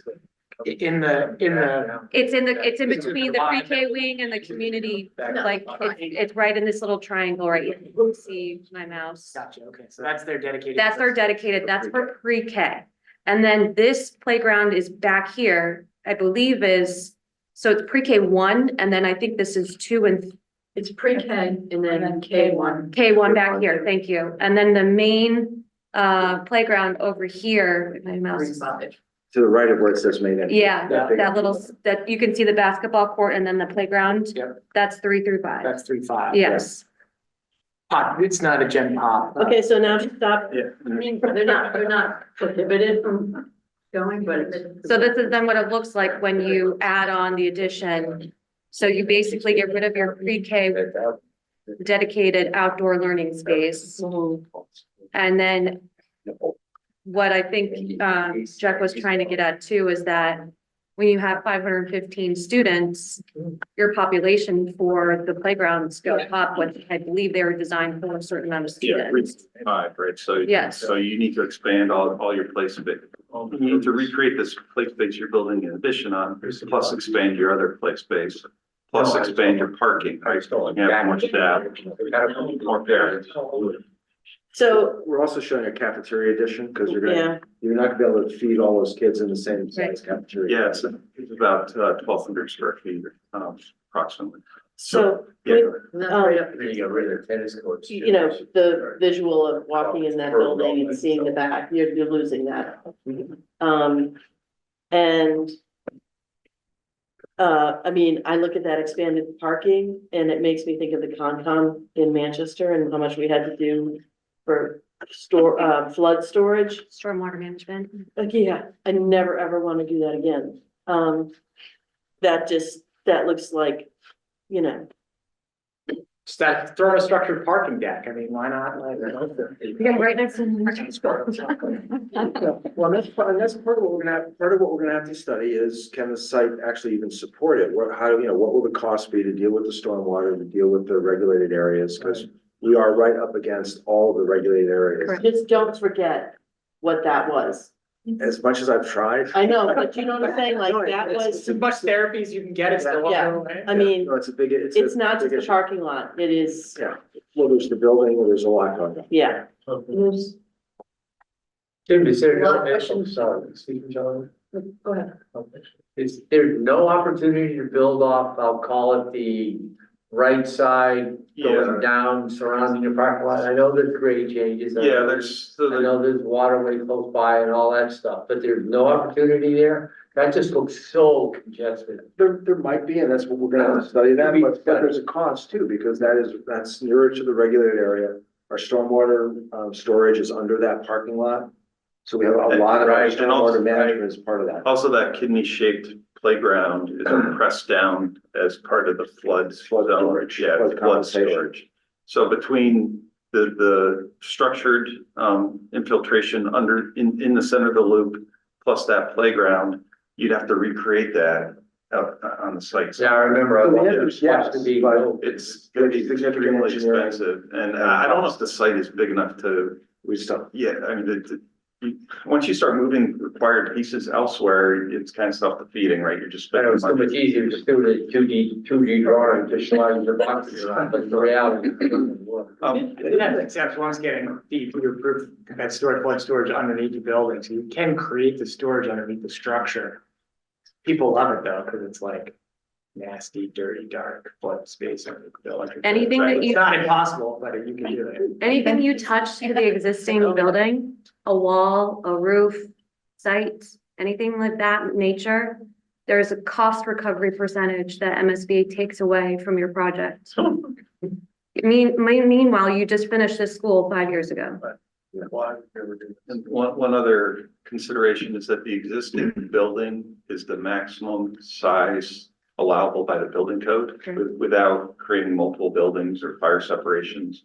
Right, and that assumes sprinklers, construction type, and a full 100% accessible exterior. So this is actually problematic from a code perspective in a couple ways, because every addition, even that little cafeteria, you're adding square footage, so the building is too big, so you need a firewall. So that's a separate building. The big addition, each firewall is separated. Space. And you're also decreasing the accessible area of the existing building, even if you add those new buildings with firewalls. So there's either a code relief modification process, or you're cutting the existing building in half, and putting a firewall to separate it with below the threshold. So just understand it would be, you thought the regulatory process was complicated. This is going to be very complicated from a building code perspective. Now, are those fire walls or are they fire separation? Firewalls. So structurally independent of. the Yeah. building. Because So you're for people who building, don't understand that, the idea of a firewall is you have to create a structure between the buildings, so if one building falls down on the other side, or they both fall down, the wall will stand on its own. it is an independent structure. Those additions have to be separate buildings because your current building is maxed out as is.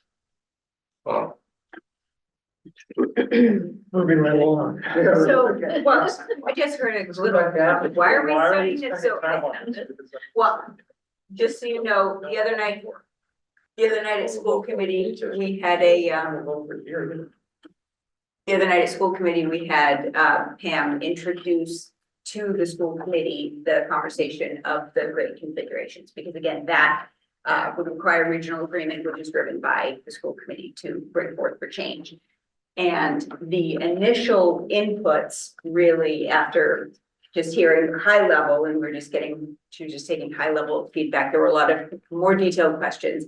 But the final question was, why are we even doing this? Like, at what point can we stop this? Is this an Apple Street type decision? Well, and so, the question had become, who's responsible and what is the process for this? And so, I'll just report out to you that we did talk a little bit about process and about potentially looking at voting about the committee's willingness to support changing the regional agreement to consider some of these alternatives in November, December, like in the next 2 to 3 meetings.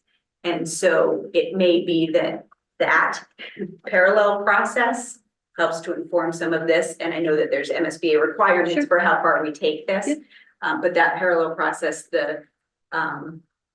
it's a different time, a different committee. And when a lot of these concerns were initially brought forth in preparation for the SOI, that was prior to a past override, and there are just different considerations. I mean, obviously, this is their first pass of showing you some options.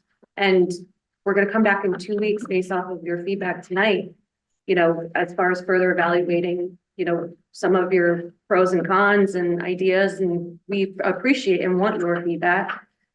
You'll see that this last slide is the specific criteria that JCJ came up with. It's very similar to a lot of criteria that we've done on multiple projects, MSBA projects. But similar to what we did with the site criteria, we want you to do your own work, take a look at the criteria. Let us know if you agree with it, if there's anything in addition that should go on the list itself. But that will help us help JCJ further evaluate, and that's what we're going to be going through for the next couple of meetings. And we also have the community meeting. And Correct. as we're talking about this in this group, but also beginning to at the school committee level, public is going to start to be aware, and I'm hopeful that we'll get some input at the community meeting about direction as well. Yes. So I'm sorry, the vote we're talking about is a school committee vote? Not redistricting? Yes. Okay. And They're not that, asking this, that could push. It's fine, but that could put the topic bad. Okay. this is November, I feel, what? And when we're submitting when we're submitting the. January. Oh, not So- January. Why you still just submit them and make the MSBA happy and you already know what the punchline is? Yeah, I mean, I think that we'll carry it through in the PDP documents. Yeah. It'll be included. We'll show the work that was done to study it. And then January, whatever date the next meeting is after we approve it, you guys can say, we're removing it. Right. Yeah. I'm just In finding light of a vote parallel months ago. process. Yeah, I mean, our instructions from MSBA was that we had to treat all of this scenarios equally. Like, just Although I think you're ready, I think these options are ready. I brought that up to MSBA and they were adamant to follow their process, which I understand. I gave them a lot of the feedback that we've received just in this short period of time, but they want us to carry it through to the PSR. Oh, yeah, no, I know. I was just Yeah. saying these options. I certainly think the the memorial options don't get any more work because they're probably not thought of. So Okay, understood. How, that makes sense. Yeah. but how does the school committee, I think this can inform some of the, Yeah, this is great. the decision-making at the school committee level, I hope. You're the only person here, but, I'm hoping that they can watch this meeting and. Well, you're coming to the meeting on the 18th. Correct. Because we're talking about the ed plan. That's Might the make school committee meeting. Sense to Yeah. show these, we don't have a large agenda, we can clear some other items, just to walk them through a little bit of this, so they have a sense of it, and then we can take it up in conversation. This week was just initial feedback. And some of that initial feedback was, why are we so I'm just letting you know that the sentiment from the committee is kind of headed in one direction of, let's explore how and when it's appropriate. No, I think it's, The timing of that vote is to be determined. Yeah. But we had talked about doing it in November, December. that works. So, in the link that you received included specifically this criteria. So if you could take a look at that, and we can send out a reminder tomorrow, just to people, give us your feedback within a week, so that gives the project team time. And I'm sure Jeff and his team need that information to further kind of evaluate. Any feedback you can give us, just send me an email and Jacob an email. That way we have your feedback on what you saw, and that way we can further work on it. I mean, really what we're looking to do at this point is set the alternatives that we're going to study Yep. and set the criteria so that we're not, what we don't want to do is develop alternatives and criteria simultaneously. We want to get the criteria locked in. Yep. Because that's the right way to do the process. Then we'll start to evaluate the various options. So we don't want to do, so we really focus on the criteria would be the most helpful. And see if those are the things you would like to, as a group, as a committee, are those the things you would like to evaluate the various options on? Yep. Or are there others? Did I understand correctly that the addition on the Memorial School is almost as big as, like, it's within 20,000 square feet of what a new build would be here? Right, so the space template is for 119,000 gross square feet. The existing building is 77,102 square feet, so you know, the difference is 41,899 square feet. The building here is 53,000 square feet. In the concept for a new. Oh, the new building. A new K-5 build here is what, 672? 73. 73. So 33,000. And this accommodates all that stuff, all those programs, everything. That's what the space summary is for. 20, So don't forget anything. Annie, you talking about that one? Yes, Yeah. no, I'm talking about the memorial. Oh, sorry. Like, Yeah, that one. but can I have a but? Yeah, it's gonna look more like that, what I just handed out to you. We're still gonna be tight. Yeah. Cause what happens is you don't have to build another cafeteria, Right. full size. But you have to Build expand. another gym. Right. Like, so you don't have to bring another kitchen. Like, there's so many things that Yeah. get saved, and that's why you get down to 40,000 Hence- square feet instead of 70 or 60. Hence why that question came up with 250. You still need a kitchen, you still need a gym, you still need art rooms, you still need music rooms, you still need admin space for principal and assistant principal and for nurse and all that stuff. Yeah, but it's still the experience for students. Your common spaces don't accommodate your full population, so we're kind of back to pre-new memorial, which is you had a gym, but you couldn't get all the kids in the gym. And if one development couldn't get all the kids in the CAC. Right, so there's 3 potential developments in our 2 towns at this point. If one of those happens, pop, right? Yeah, and that's a good point in that, there's no expansion on the So you memorial probably have site, right? criteria. There's nowhere to get footprint Capacity. Yeah. for 20% expansion. Yeah. You have one elementary school gym in the district now, right? You're giving up your, well, or whatever happens to this building. Yeah. Is there enough space, That's the only viable alternative. is there enough space there for like a whole 2-town community event, like winter concert? Like with I don't think all the of the gym students, all of the families? No, I don't think you could, right? The gym capacity is Oh, fully open and is 1,000? about 1,200. Probably have to do 2 of Is them. it that many? Yeah, you're talking 515 kids, But if you it's- double that with families. but it's deep. I mean, if you're gonna see kindergartners on the stage and you're sitting back at the tablets. So yeah, we would, it strikes me, because the benefit is you don't have to rebuild the common spaces, but the common spaces were built for 300. It's like going back to early memorial where we have to have shifts. We'll have to have the lower group and the upper group, fire marshal and. But that's where the space summary comes in, and space summary was shown that the gym in theory should be able to accommodate the population. Whether it's 165 or 515, It's the gym is same size, 6,000 yeah. square feet for the template. Same principle. It will fit on paper. Will it function in reality? But the gym is sized for physical education classes, not for. Right, not- Yeah, the gym is a gym. The gym is a gym, it's a basketball court. Yeah. That's what I'm And you saying. just cycle through PE classes. That's what the template is assuming is daily use as a school PE program. It's not sizing it for a winter concert or a community event. Though we do have a criteria for community use opportunities, which is good, and because also in that option, Essex loses their town meeting space. Just you said loses the community. You said loses a gym. And we have nothing here that is a ballast for the town of Essex in terms of education and community. Tim McDonald. Tim is raising his hand online, so can we let Tim speak? Yeah, I just wanted to go back for a second to the existing condition options, specifically because I know it's a high level square footage space planning study, but I seem to remember when we did our walkthrough of the building, there were some real questions about the structure of the building, the ceiling height of the building, the way the grid lays out, and the sizes of the classrooms, which need to be larger. What I'm really getting at is I wonder, in order to really understand the viability of using the existing building, should those studies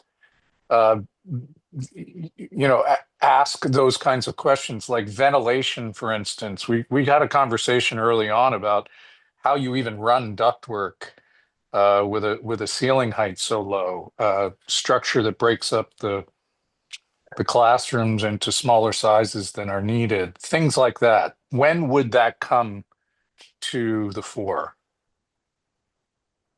That is the next phase. So all this diagram is saying is this is what we will study. All the things you just discussed and others is what the study will be composed of. Okay. Thank you. PSR phase. The PSR phase. So the next phase. So once we get approval on the PDP submittal and we submit in January, they say, yeah, this looks good. Then we dive into all those things you mentioned: ceiling heights, grids, ventilation, fire alarms, mechanical ADA systems. accessibility, things like that. Yeah. Will be code only. Right. Code and life safety issues. We won't be moving walls to make classrooms any bigger. That would be in the renovation option. So there will be multiple options that we'll look at. This one, they often refer to as the base case. Essentially, sometimes the way I describe it is, how would you take your existing building and just fix everything that's broken? But don't change any of the room sizes. To the extent you'll change some things for accessibility, but you won't make classrooms bigger. You won't increase the size of the gym. You won't do all those program things, because they're also looking for us to get a baseline cost on what that is. And then that becomes something you can measure the other options against. It's basically, it looks the exact same. Yeah, it'll look just like this. Yeah. It'll be a brand new 1950s building. Right. I'll say, it's, it's shocking, I'm sure, to see some of these, representations, but these are the same things that we went through on Memorial. These are required steps by the MSBA. And one of the outcomes at Memorial, the code upgrade was more expensive than the new. There's the structural code has changed, the energy code has changed, if you're trying to turn a dog into a horse, And since Memorial, the energy code's gotten even stricter, and our envelope is going to be a significant issue in terms of trying to upgrade envelope. Yeah, that's no joke. Yeah, so just to complete that, just 1 second. So I guess it's helpful for me to understand, like it's very clear that the Memorial School addition is kind of just doesn't make sense, but we have to present it anyway, right? Yep. Yes, and we may have to do it further to ground. Okay, so in the same way, it may be that the existing building is actually not viable on a bunch of levels, but we've got to present it anyway, even though there are some real questions about whether it is viable. That's correct. 100% correct. All And right, I would just, say that we don't just have to present it as if, we have to be open to the idea that it could be. Yes. That sure, information could sure. Got it. But the idea of putting part of the student body in memorial was conceived without this kind of level of study. And so now it's shocking to see that idea expressed. Yeah. Right? So it's not gonna happen. So Look at the idea. Andy, I know. But we're coming forward without foregone conclusions. Just two quick thoughts or questions for future discussion on the merged model. I've gotten some questions about how will we study and understand the potential impact of traffic? Because I talk to people who live in the area and have concerns about what moving another 200 students and all of their parents up and down Lincoln Street will do. So will there be some type of answer to that? And then just a question, I know you'll make this building as beautiful as possible, but I know light was one of the key, it feels will it look very institutional? It shouldn't, Okay, and our job is to make it look I know. as nice as we can, our job is to create a building over there that is every bit as good a school as we can create in other places, but will there be some challenges to that, given the amount of building you have to fit over there? There will be. And the traffic we will have to look at. So our homework assignment is to go back and give you feedback on criteria. That's essentially what we're getting at. Yeah. Yep. That's the most important thing, right? And so going back to primary concern that I had, can one of the criteria be a follow-on project would be required? Yeah, Sure. The criteria to do whatever you as a building committee believe will be important and help you. I think that's an important Yeah. aspect, considering just kind of similar to how Apple Street was reviewed and considered. You, Mike, even had spoken about, the multiple other projects that had tried to go to town meeting just specifically to expand or do alterations to Apple Street in general, and how it didn't pass after how many times in events. And so, that's exactly what we're talking about with this as well. Yes. Which is you're gonna have to go do another project if you want to expand for 4 and 5 onto the Memorial School, because it's not associated with the K-3 option.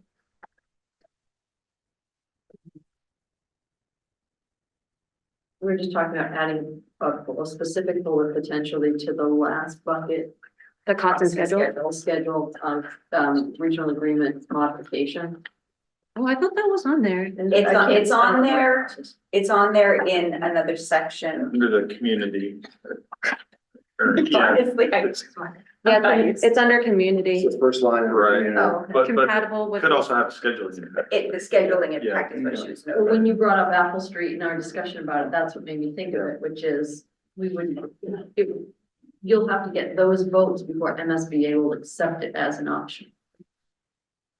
Because no one has the authority to implement option 1 or 3 for the configuration unless there is a successful vote. That's true. So you can take it, I mean, Okay, Add that Yeah. schedule too. Yeah. okay. and I think they were pretty adamant that they won't take anything from us unless we have the authority to actually do it. All right. Is that a town meeting vote or is that just a school meeting vote? It's a two town meeting. Super majority too, isn't it? Yeah. So moving on to schedule updates. What do you have? This is the same schedule update that I gave at the last meeting. Nothing has changed. This is just to remind people that we're going to have our community meeting on 11/20. We'll do a brief overview of the introduction that we did for the first community meeting, just to remind people who we are in case they weren't able to attend that first one. And we'll go through the alternatives as we just reviewed them tonight. And also remind the community that Apple Street is no longer a site consideration as well. Then our next meeting will be on the 25th. We'll review the community meeting and then further evaluation of the alternatives. We have then our community meeting number 3. That's specifically at the Memorial Elementary School, and that will be with a tour and a rerun of meetings 1 and 2 combined. We'll do the tour of the Memorial School, same as the community meeting number 2 and 1 where they were at 4:30 at the school themselves. And flyers and notifications, every direct door mailers have gone out to both of the communities. I got mine today. Fabulous, Beautiful. great. Then, oh, sorry, just. Okay, and then on 12:15, another SBC meeting where we'll do our final evaluation of the alternatives with like preliminary costs that we received from our cost estimators. And then following that meeting, we'll send the draft PDP to this group for your review, and then we're going to come back after the holidays and ask for approval of the PDP, and that's when we'll start our first initial grade configuration discussion.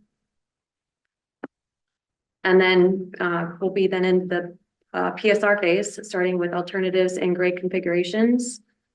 We can talk about the PDP results at our January 28th community meeting. That will be at Essex again, and we'll talk about the evaluation of alternatives and the grade configurations.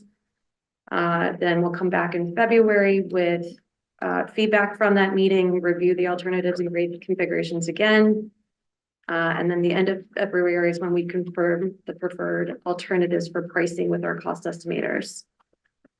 In March, we'll meet to review the preferred alternatives. And then the end of March is our final review of alternatives and grade configuration. We'll have our 5th community meeting in Essex again on March 30th, where we'll review those preferred options that we priced. And then we'll come back with feedback and approval of the preferred solution. And then the end of April is when we're asking for the SBC to approve the PSR submission to the MSBA. That's a very dense schedule. You guys like to talk through It's gonna everything? be April Good. before you know it. Yeah. So just to bring up, and I know that we just talked a little bit about the grade configuration consideration from the school committee, whether that's an option. But on here also to be making final review of grade configurations at the March 24th meeting. That's not going to be in time to get that on a warrant for town meetings, I don't think. And we would need to get that on town meeting for spring in order to bring it. Is that just looking at the model, the different templates that we have to submit? Or Yeah. have a conversation about. Yeah, that has nothing to do. Yeah. I mean, if you were to, school committee were to say that they want to consider a vote to change your regional agreement, that would be a whole different scenario. Okay. This is more or less just us taking those 3 options, those 3 grade configurations and coming down to 1. Because the alternatives are going to determine what your 1 option is. Okay. Yeah, you don't need a town meeting vote for that, unless school committee were to vote to change your regional agreement. Right. That's It's when you would gonna definitely need a town meeting. clarify this process a lot That's very soon. yes. Okay. Make this a whole lot simpler. Yeah, I don't think that's, unless. I understand that the vote here doesn't need to go to town meeting. That's correct. My suggestion is by that time, if we're still talking about grade configuration, Then our schedule would that's all right. change. I don't need to, I Yeah. can work, this is months away. Yeah. She'll explain it to me. Yeah, of course, no worries. The only comment I wanted to make is just about the 2 meetings from now, talking about costs. Mm-hmm, I had mentioned this early on in the process. you sure did. Yeah. And I've been thinking about that. No, I'm serious, I really have. And I'm uneasy about going public. I know. Public record with any actual cost. I mean, it's so early. It's so early, but we have to include it within the PDP document itself, Yeah. which will be a public document no matter what.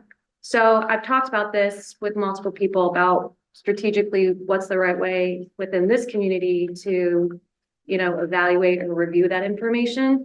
And I think it would be helpful, and this is just one idea, we can talk about this still, is providing a range. Right, so you say 50 to 60 million. Or maybe it's a- 50 million. correct. Or you say 5 to 10 million. Yeah. And we could even just put like dollar signs too, maybe instead of values. That's another way of thinking about it. I mean, again, no matter what, the cost estimate data is going to go into the PDP document. Right, so if somebody wanted to find it, they would. That's correct. But I think it's helpful to do a range and Yep. just remind people with a lot of asterisks that this is a very high level preliminary cost estimate evaluation that we're required to do with MSBA.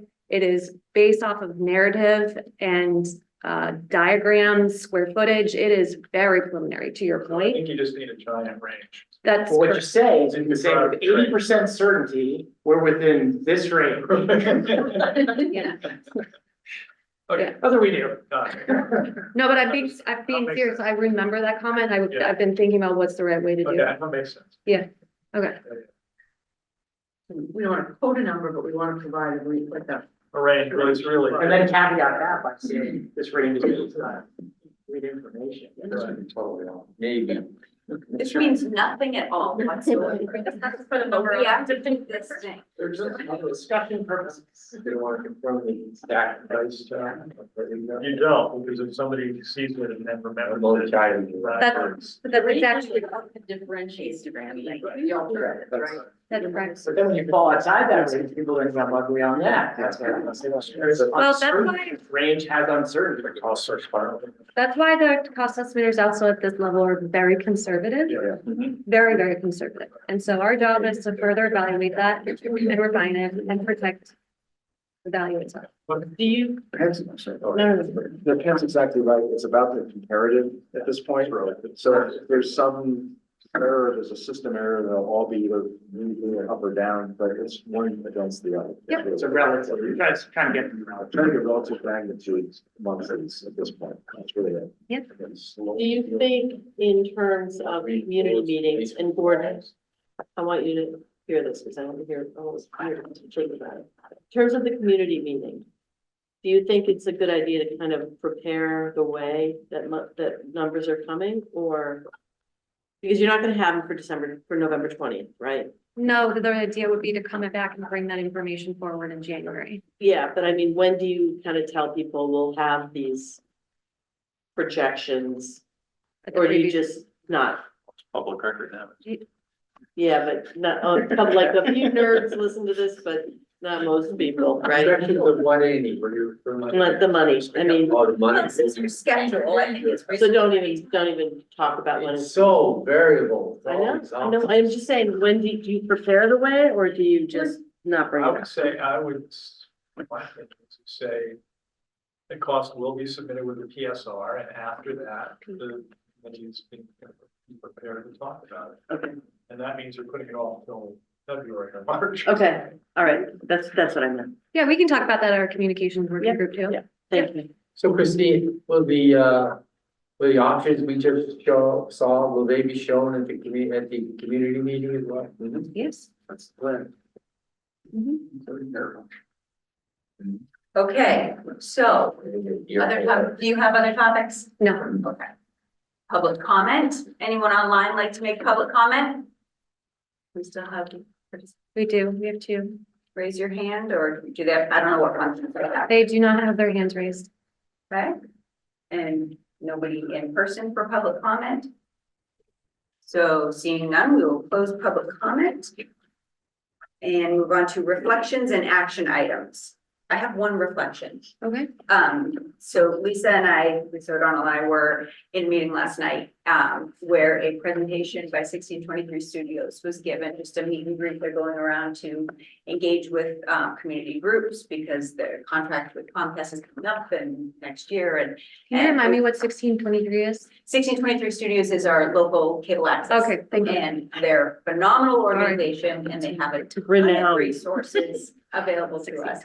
And they were pointing out, this was to the planning board, all the ways they could be of benefit. And one thing that really clicked right away for both Lisa and I is that they could be a benefit for this. And so I would like to suggest that perhaps the communications subgroup take up the conversation about whether a videotaped tour of the building for people who can't access it, or any other use of that. It might be a really nice partnership as we are still in the early stages. It's great. That's a respect. Any other reflections? Only about this. Yes, thank you. Thank you for your restraint. I'll take a motion to adjourn. So moved. Whoa. Second, All right, by roll call vote, we still have online. Let's see. Henry, Henry, yes. Tim, Yes. and in person. Emily, yeah. Kim, yes. Annie, yes. Pam, yes. Yeah. I guess. And Tracy, yes. We are adjourned at 7:00.